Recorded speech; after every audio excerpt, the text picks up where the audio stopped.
I mean, let's just start with a line that has been repeated many, many times.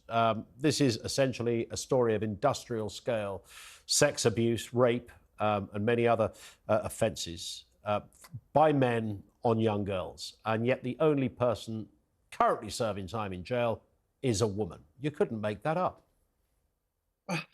Yeah, it's a fair point. However, you can't forget that Jeffrey Epstein was behind bars and then killed himself. One thing I find interesting about a lot of this investigation is people, I think, are surprised to learn of the breadth of Epstein's abuse. People assume that since there's so many victims that have accused Epstein of wrongdoing, that there was this wide ring of sex trafficking where Epstein was providing these young women to all these men. And when in reality, Epstein had multiple victims, multiple young women victims, multiple times a day for decades. He really was the center of this sex trafficking ring, and he deserved to be behind bars. And it's, unfortunate for a lot of the victims that he took the coward's way out. But even, when we've heard from victims, and there's been some innuendo out there and some rumour, and sometimes you have to do your own due diligence and kind of separate the rumour mill from reality. But there's no. I mentioned there wasn't a bombshell revelation, and you might think by now, we've heard about Prince Andrew. And that's kind of it, really. I mean, wouldn't there be this raft of dozens of very high-profile presidents and billionaires and plutocrats that we could all reel off by now? We've got nobody, really. Right. Well, I think we're sort of numb to it at this point. I think it's been so well publicized and a bit of the sensationalism about Epstein news and all of the very high profile people he's associated with. So there were names, listed, of course, are names that we saw in these documents, but they are names, like as you stated, that we've heard before. So while had these names all just come out only in these documents and we'd never heard them before, it would be Bombshell. But since we've heard these names over and over again and have been so well versed in the people that Epstein associated himself with, it's just no longer a surprise to us. Yeah. And you well know as a lawyer, I know the laws of libel and the like are very different in the States, but I mean, I've lost count of how many of these alleged lists of people I've seen over the last couple of years, and last night was no different. Twitter did its thing, and just if they fancied it, they just invented some names, or they made all manner of accusations. So it becomes very hard as an objective onlooker. And I think you hit on it there as well. We may have some fatigue over this a little bit because names are just coming out all over the place. We've even had people like Jimmy Kimmel that was mentioned, as I'm sure you're aware, and he's put out a robust public defense. And there were other A-list names mentioned, but not mentioned in the capacity of being potential perpetrators. You're absolutely right. And I think the other part of it, what I mentioned before, the sensationalism, is somehow this has become a thing about a list. People thought there was going to be some sort of list of his associates, a list of people who he provided young women to, and that was never the case.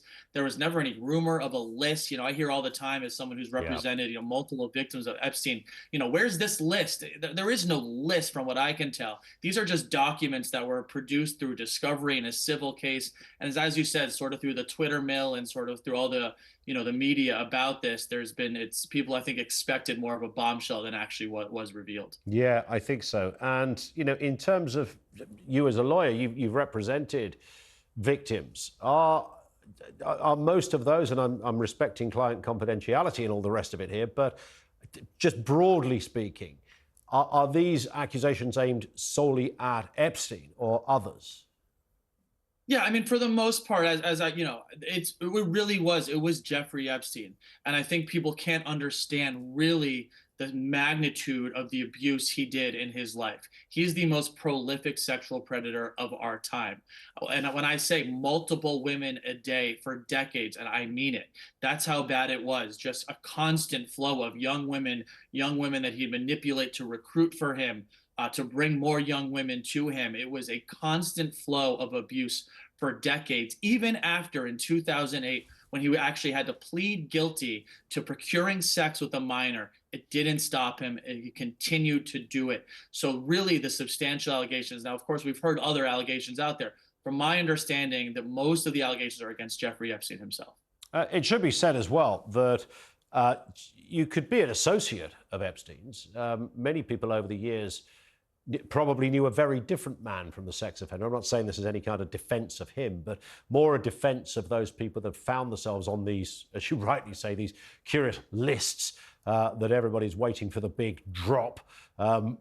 Somehow, huge revelations of famous people.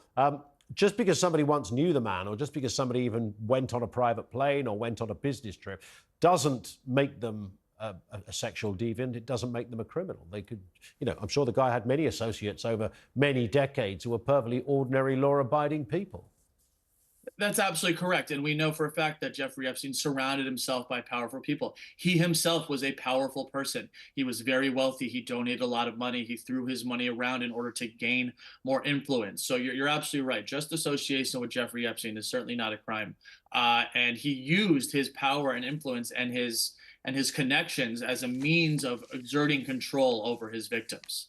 Are you not surprised, though, Eric, just to go back to where we began this conversation, that there aren't, maybe just even half a dozen big names out there that we would be talking about right now, those with certainly the profile or the status of Epstein? There might be more by now. There appears to, other than the innuendo and the rumor, Bill Clinton liked them young. Well, we know that. He had a thing with an intern some years ago. He was twice her age. And Donald Trump was a mate, but he's accused of nothing there. But we know Trump's had a fairly colourful past himself. That even allowing for that, there's no real, tangible, obvious, unequivocal example of another Epstein-like big player here. Yeah, I guess to answer your question, what I know about Jeffrey Epstein and what I've learned, in the past few years investigating him, I'm not surprised that there wasn't some sort of bombshell of incriminating evidence against another powerful person. And again, this goes back to the fact that this wasn't, from my understanding, what I've learned, a sex trafficking ring where Epstein was just providing women to all these men. Epstein was providing women to himself. And that's what I think the public has a difficulty understanding, how many women he abused and how it really was just about him. And he used his connections with these powerful individuals as a means of control and exertion of power. And he would show his victims pictures of himself with these very powerful people. So again, I'm not shocked, at least at this point, that we haven't seen anything else incriminating about a high profile individual. Indeed.